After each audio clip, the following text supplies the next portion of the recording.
how to deal with conflict is an essential component in living a fulfilling life.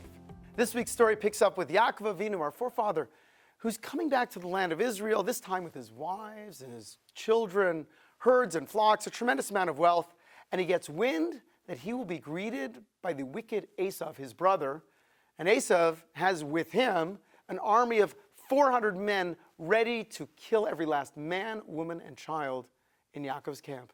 How does Yaakov deal with this? So Yaakov does three things. He prepares for war, he prays to God for his salvation, and he sends a series of lavish gifts to Esav in order that Esav should just kind of let him go. Let's go through each of these three things.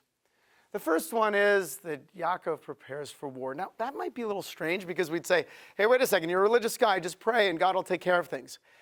But the lesson over here is to tell us there are some things in life that you have to be willing to fight for. And some things in life you have to be willing to fight to the death for. Every one of us needs to know, what are we willing to give our lives for? What is so important about life that it's worth everything? Sometimes we don't fight for the things we should fight for.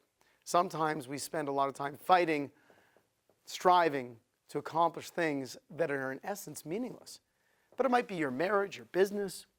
In this case, it's for the survival, it's the building of the Jewish people.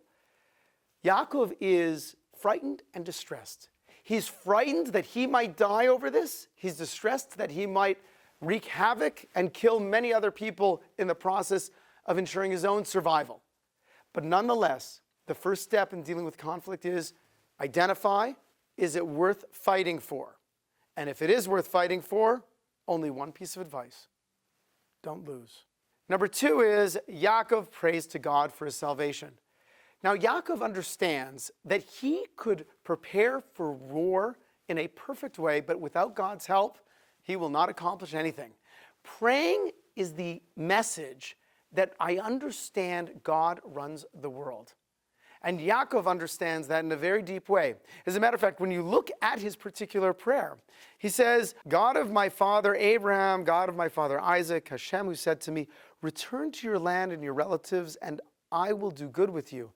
I have been diminished by all your kindnesses and by all the truth that you've done for your servant. For with my staff I crossed this Jordan, and now I've become two camps.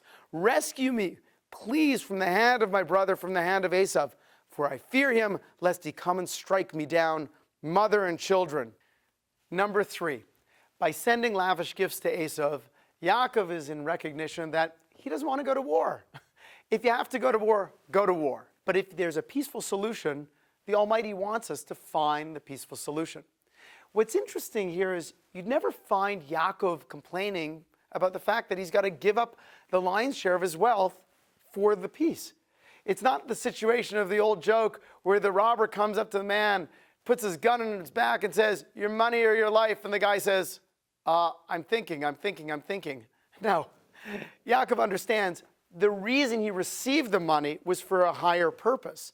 And it might be in this case that that higher purpose is to give it to Esav so that Yaakov and his family can acquire something even more valuable, a peaceful entrance into the land of Israel and the establishment of the Jewish people. Sometimes God gives us blessings.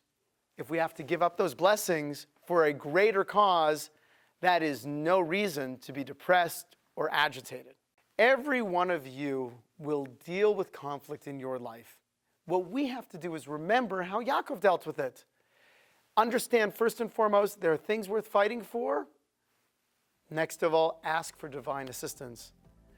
And the third way to deal with it is, if I can find a peaceful solution for conflict, implement that peaceful solution. And if that solution costs, accept that cost with joy, because that's what the Almighty wants us to do.